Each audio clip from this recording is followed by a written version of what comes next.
मेरा नाम आफाक अहमद, चालक मिर्ज़ापुर डिपो। आफाक जी, आज ये बसों का संचालन जो रोका गया है, क्यों रोका गया है? संचालन किसी ने रोका नहीं है, चालक संवर्ग अपने आप में रुक गया है। इस कानून के विरोध में जो कानून आया है कि 10 साल की सज़ा एक्सीडेंट पे और 5 लाख रुपए जुर्माना, इस विरोध में चालक संवर्ग ने अपने भविष्य को देखते हुए काम करना बंद कर दिया है। और अगर ये कानून लागू होता है तो आजीवन चालक संवर्ग जो है वो काम चालकी का नहीं करेगा, ना यहाँ संस्था में करेगा, ना बाहर करेगा। बिना किसी दबाव के, बिना किसी के कहे पे ये चालक संवर्ग अपने आप इंडिविजुअल इस काम को छोड़े हुए है। अच्छा, सरकार द्वारा बनाए गए इस नियम में कहाँ आप विसंगति पा रहे हैं? विसंगति ही विसंगति है इसमें। जैसे मसलन जैसे कि इन्होंने कहा कि 10 साल की सजा एक्सीडेंट होने पे, ईश्वर की कृपा से सभी चालक जितने भी इस डिपो में हैं, जो भी हैं, अभी तक सुरक्षित हैं, एक्सीडेंट से बचे हुए हैं। लेकिन इसकी सेफ्टी नहीं है, कहीं भी कोई गारंटी नहीं है कि कब एक्सीडेंट हो जाए। और एक्सीडेंट अगर हो जाता है तो उसमें 10 साल की सजा इन्होंने रखी है और 5 लाख रुपए जुर्माना। तो अगर और पार्ट 2 में इन्होंने कहा है कि अगर कैंडिडेट को हॉस्पिटल ले जाता है चालक तो उसमें रियायत बख्शी जाएगी।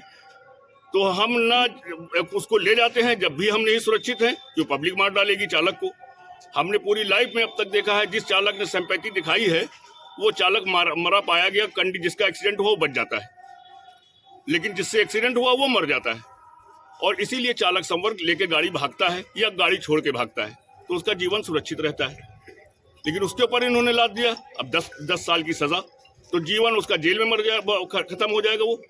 उसके बच्चों का क्या होगा, उसका क्या होगा। अब 5 लाख रुपए जुर्माना, जो कोई भी चालक 5 लाख रुपए तो सौगन के साथ मैं कह सकता हूँ वो जमा ही नहीं कर सकता कमा करके। इतनी सैलरी मिलती है चालकों, कहीं 5,000, कहीं 10,000, कहीं 12,000। कौन जमा कर लेगा? अपने बच्चों को पढ़ा ले, लिखा ले, खा ले, खिला ले, यही बहुत है। तो आफाक जी, ये बताइए कि केंद्र सरकार द्वारा जो ये हिट एंड रन मामले को लेकर के ये जो नया नियम बनाया गया है, तो कहीं ना कहीं आप लोग ये आंदोलन करके जो हिट एंड रन मामला जो होता है उसको और आप लोग मजबूत तो नहीं कर रहे हैं? नहीं, ये मजबूत नहीं कर रहे हैं। हम अपनी लाइफ देख रहे हैं, अपने आप को मजबूत कर रहे हैं और अपने आप को ये जुटाए हुए हैं मजबूती के साथ कि हम भैया अब इस कानून के विरोध में हम काम नहीं करेंगे। कानून लागू करते लागू हम चालकी नहीं करेंगे, दैट्स ऑल। और हम सरकार का क्या कर सकते हैं? सरकार जो चाहे वो करे, जो भी सरकार होती है वो अपनी चलाती है, चलाए। अच्छा, नियमों को लेकर अगर सरकार को सुझाव देना हो तो क्या सुझाव देना चाहेंगे? सरकार जो पहले जो चल रहा था कानून चालक के रूप में, जो एमबी एक्ट था, वही लागू रहना चाहिए, उससे हम लोग संतुष्ट हैं। अच्छा, अगर मान लीजिए केंद्र सरकार द्वारा अपने नियमों के जो ये संशोधन किया गया है, अगर उसे वो वापस नहीं लेती है, तब ऐसी दृष्टि में चालक संवर्ग काम नहीं करेगा। चालक संवर्ग काम नहीं करेगा, चालक ही नहीं करेगा। इंडिविजुअल अगर पूछे तो हम तो कतई नहीं छुएंगे, स्टीयरिंग नहीं छुएंगे, ना घर की ना बाहर की। घर में तो है ही नहीं, लेकिन कतई मजदूरी के नाम पर हम काम नहीं करेंगे। तो ये परिचालन जो आज रुका हुआ है मिर्जापुर रोडवेज में, तो ये आज के लिए सिर्फ आप लोगों का कार्यक्रम है या आने वाले दिनों में? आने वाले दिनों में अगर सरकार कानून वापस ले लेती है तो ये कल से चालू हो जाएगा, आज से ही चालू हो जाएगा। और अगर नहीं वापस लेती है तो ये फिर हम चालक संवर्ग की मतलब जो है कोई मतलब वो नहीं कि हम काम करें। मतलब आप लोग काम पे वापस तब तक नहीं लौटेंगे जब तक सरकार अपना रोल बैक ना करे नियम कानून को? जी जी जी। चलिए, ठीक, थैंक यू, धन्यवाद। सर्वेश कुमार पाठक। सर्वेश जी, आज रोडवेज में तमाम बसों का परिचालन ठप है, तो अब आप कैसे अपनी यात्रा को आज पूरा करेंगे? देखिए, यात्रा को तो पूरा आज नहीं हो पाएगा क्योंकि उनकी भी मांगें जेन्युइन हैं। वो जो चाहते हैं उनकी मांगें पूरी की जाए और कोशिश किया जाएगा कि हम लोग अपनी यात्रा को या तो स्थगित करें या तो स्वयं पूरी व्यवस्था के साथ जाने की कोशिश करें। सरकार ने ये जो हिट एंड रन मामले को लेकर के ये नियमों में जो संशोधन किया है, आपकी नज़रों में क्या उनके जो प्रावधान किए गए हैं सजा के लिए वो सही हैं?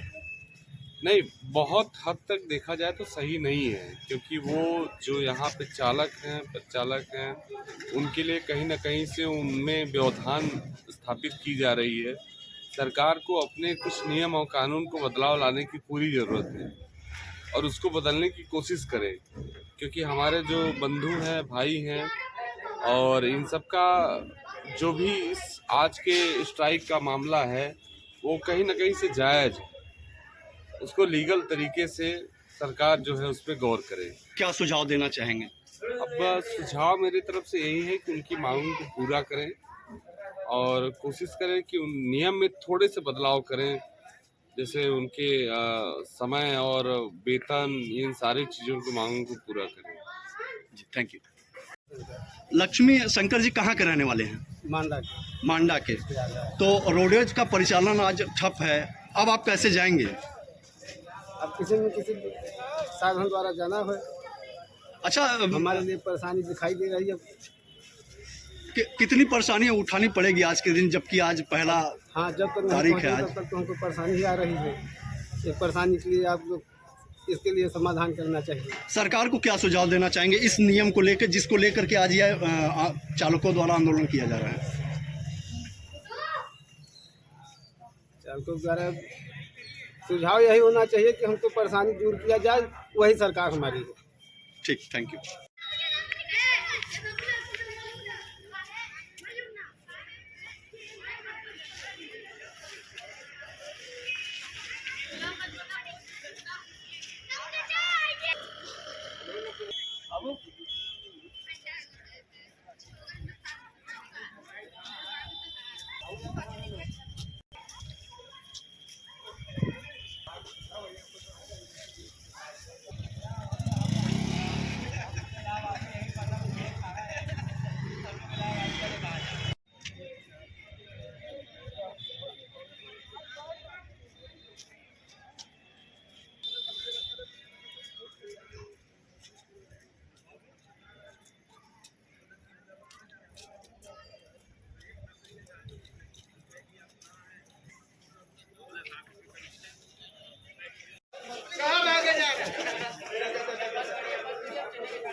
एक जगह पे कराओ, ऐसे यूनियन में क्यों तो हुई यहाँ।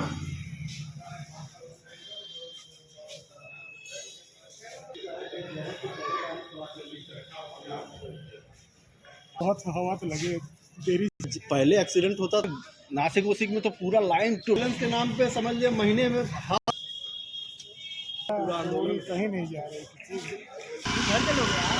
भैया हो उनकर कहाँ बैन ड्राइवर